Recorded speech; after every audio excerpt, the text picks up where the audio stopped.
Breaking news. Welcome to today's headlines. Buhari, Malami shamed as a geophile exposes true details of court proceedings, says Nnamdi Kanu never denied IPOB. Buhari, Malami shamed as a geophile exposes true details of court proceedings, says Nnamdi Kanu never denied IPOB. To my dear listeners from wherever you're listening from,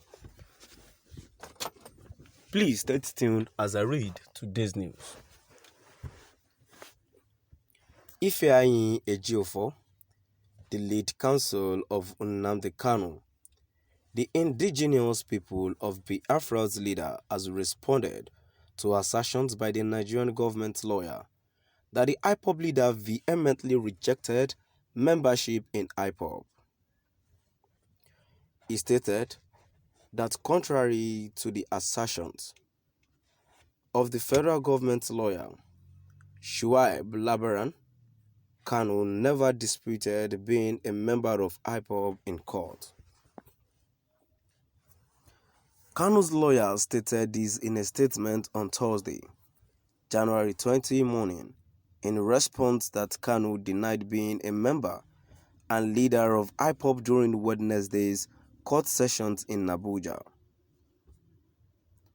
Meanwhile, pandemonium gripped Abuja as police denied Omoyele Sowore and others admission to the Federal High Court to observe Nnamdi Kanu's trial.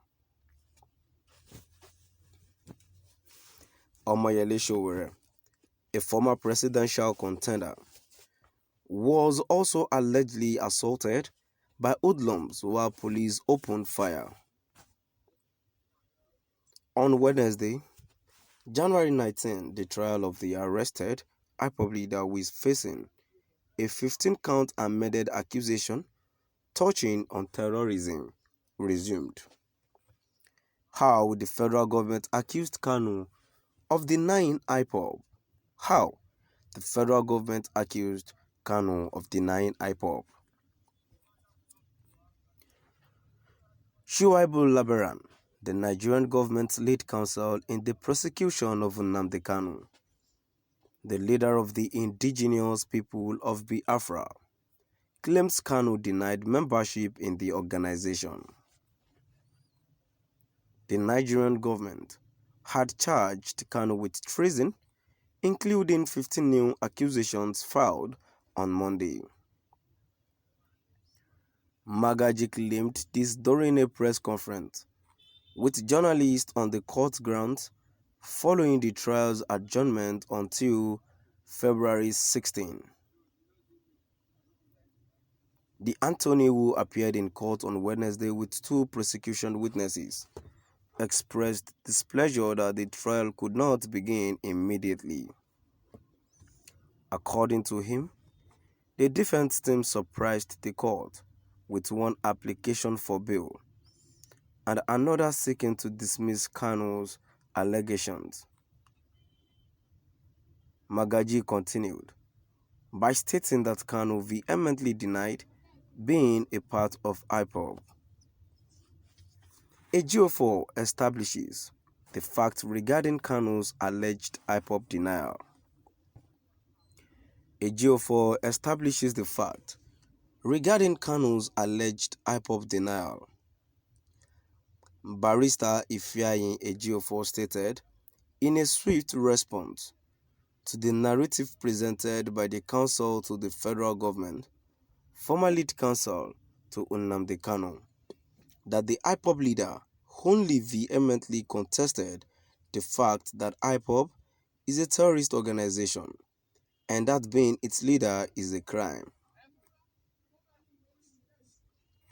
Kanu's lawyer stated this in a statement on Thursday, January 20 morning, in response to the prosecution counsel's accusation that Kanu denied being a member and leader of IPOB during Wednesday court sessions in Abuja.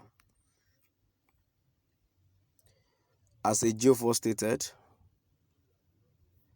our attention has been raised to the purposeful misrepresentation, falsification, and misleading narratives propagated by some mischief makers, which is unfortunately gaining traction on social media platforms and print media.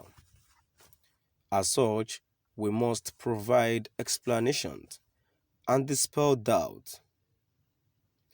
While I hold SM Labaran ESQ, who stood in yesterday for the Federation's Director of Public Prosecution, in high regard, I will resist any mischievous ploy which been used to misinform the unsuspecting members of the public who were not privy to the details of yesterday's court proceedings, with a false and mischievous interpretation of the purport of our indefatigable client, Onyedu Mazi Nnamdi Kanus. Kanu enters a not guilty plea to new charges. Kanu enters a not guilty plea to new charges. Meanwhile, the cable reported on Wednesday, January 19, that when Nnamdi Kanu's charges were read to him, the IPOB leader pleaded not guilty. The updated indictment accuses Kanu of seeking to destabilize the core political and economic structures of Nigeria through his broadcast. He was charged with inciting the public to perpetrate a violent revolution in support of an act of terrorism against the Federal Republic of Nigeria and its people. Additionally, he was charged with unlawfully importing a radio transmitter known as the Tram 500L, which was concealed in a crate of discarded household items. According to the government, Kanu issued a letter threat threatening to kill anyone who disobeyed his sit-at-home command. According to the report, banks, schools, marketplaces, retail malls, and filling stations were closed to the public as a result of Kanu's directive, and vehicular operations were suspended throughout the country's southeast. Immediately following the defendant's plea, prosecution attorney Shuaibu Labaran informed the court that he was prepared to proceed with the trial, adding that he had brought two witnesses to testify against